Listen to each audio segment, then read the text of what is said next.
জুলাই হত্যায় দণ্ডিত শেখ হাসিনাকে দিল্লিতে গণমাধ্যমে কথা বলার সুযোগ করে দেয়ায় প্রচণ্ড ক্ষুব্ধ বাংলাদেশ। ঢাকার সতর্ক বার্তা উপেক্ষা করে ভারতের এমন আচরণকে ডাবল গেম বলছেন কূটনৈতিক বিশেষজ্ঞরা। তারা মনে করছেন যে আওয়ামী লীগকে রাজনীতিতে ফিরিয়ে আনার প্ররোচনা দিয়ে বাংলাদেশকে অস্থিতিশীল করতে চায় ভারত। মোর্শেদ হাসিবের রিপোর্টে বিস্তারিত।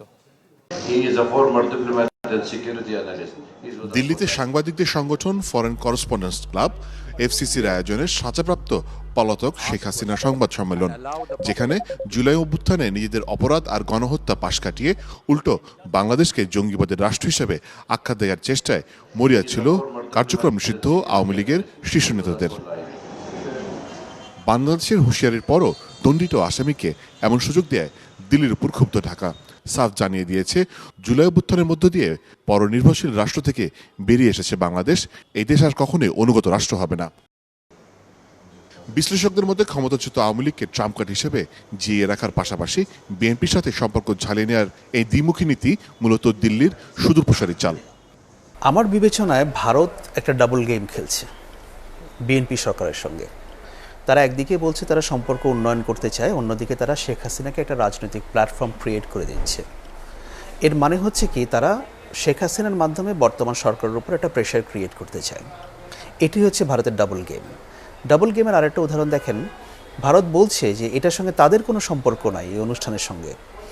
আমি মনে করিয়ে দিতে চাই, 2018 সালে খালেদা জিয়ার একজন আইনজীবী নিয়োগ করা হয়েছিল ব্রিটেন থেকে, যিনি ব্রিটেনের লর্ড সভার সদস্য লর্ড কার্লাইল।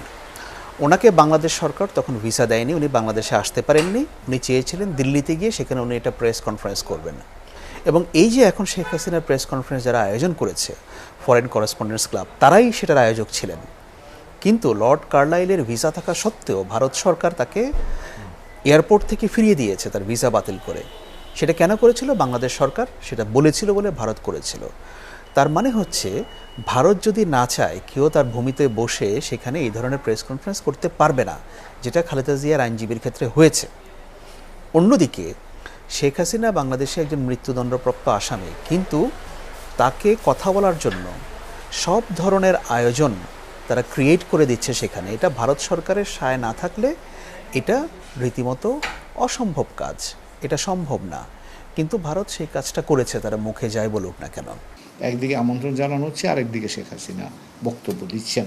সেটা তো তাদের ওখানেই আছেন, তাদের সহযোগিতা বা তাদের সমর্থন ছাড়া তো এটা সম্ভব নয়।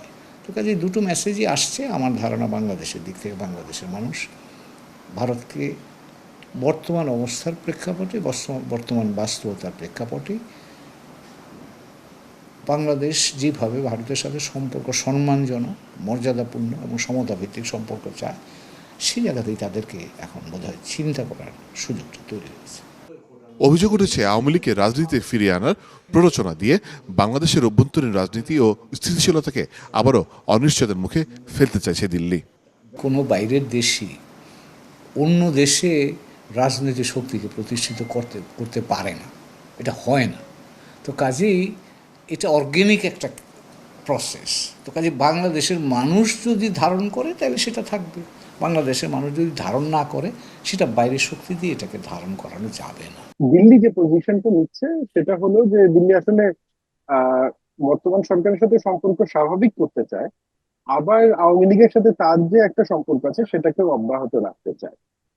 সেদিক থেকে আমার মনে হয় যে ভবিষ্যতে বাংলাদেশ এবং দিল্লির সম্পর্ক স্বাভাবিক করার যে একটা আলাপ আলোচনা হচ্ছিল, এটা আরো জটিল হবে এবং এটা আরো খানিকটা চড়াই উৎসাহের মধ্য দিয়ে যাবে। কারণ আমার মনে হয় না যে এটাই শেখ হাসিনার শেষ পাবলিকলি আসা।